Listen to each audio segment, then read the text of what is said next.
We are back. It's the band Bush, and they are back. How about that? Has it been 10 years?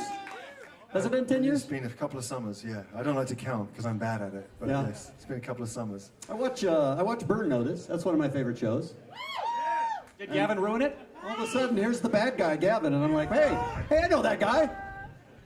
Tell us about your acting. You've been in some movies and TV Yeah, shows. I've done a few things like that. Whenever I do any movies, all the grips, people working behind the scenes are like, when's the band getting back together, man? What are you doing? So I always feel a bit guilty doing that, but I enjoy it. I only get very small roles, so it's pretty convenient around the music stuff.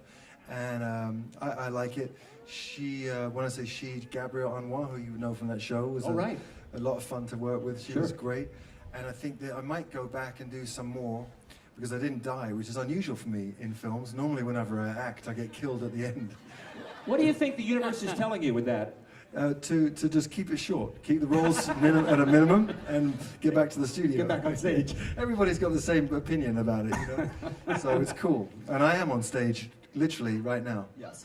The album, as we mentioned, is called The Sea of Memories. I know sometimes songwriters don't like to give up too much about titles or inspiration, but I don't know, that title to me sounds like it sort of fits, kind of, especially after such a long time for Bush. Does that have something to do with it? Hey, it's been a long time, let's check back in Not with so where much we are? about Bush, it's more about just looking back and realizing that everything that we do and every action and reaction is governed by our past and our history and the people around us that we've grown up with.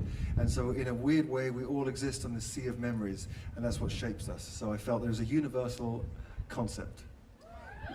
How is it different writing songs for this album? I mean, you have a past, you have a history that you don't want to ignore. You also don't want to repeat yourself. How does that work? And with two new members? Well, really, the weird thing is that when we did the Institute record and the solo record, and I worked closely with Chris down the end, who's the silent, mean, moody type down the end. He's not really. But I think I saw Chris on Whisker Wars. I'm pretty sure I saw him on that show. He won. He won. You're the bad boy of bearding. Congratulations. And the thing is that, you know, for that stuff, we're always trying to work to keep it away from being Bush. And when in doing Bush, it's more like the least self-conscious that I can be, because it really can just be who I am. And so, ironically, most people, they go off and do a solo record and they say, this is the real me, stuff like that. That it's like Stuff I wanted to do, but couldn't do in the... Yeah, punchable. You want to punch someone who says that. Sure. And whereas when I'm in doing Bush, it really is back at home and very free. So I enjoy that. But I enjoy the other ones as well, but that's the difference. What are the plans? I'm sure a lot of people listening, and certainly the people here, want to know. This is not a, hey, let's put out the record and, you know, do a couple of shows on TV and then go away. This is a commitment to, hey, we're back, and you got a big plan, right? This is serious, like, you know, probably at least a year, 18 months of touring, as long as people will have us. And it was essential that it wasn't about finding a way to play the older songs. It was like about having the new record standing up with the other songs and creating a nice, a good catalog. So it really is about really pushing it for now. Since the last time you had a record out under the name Bush, social media has exploded. I'm wondering how much interaction you have with your fans online, either through the Facebook or your website or Twitter or anything like that. Do you read what they have to say to you? Do you write back? What do you do? Of course, I'm terrified of them, especially these girls here.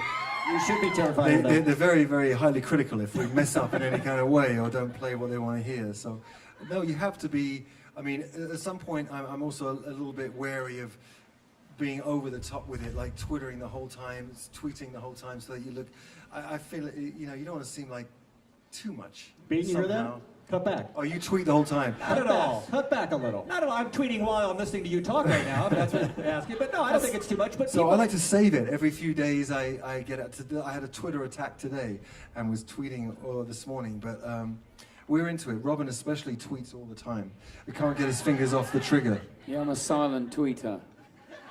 Silent tweeter. people love the opportunity to communicate directly with people that they're fans of. I mean, it's a whole new world, really.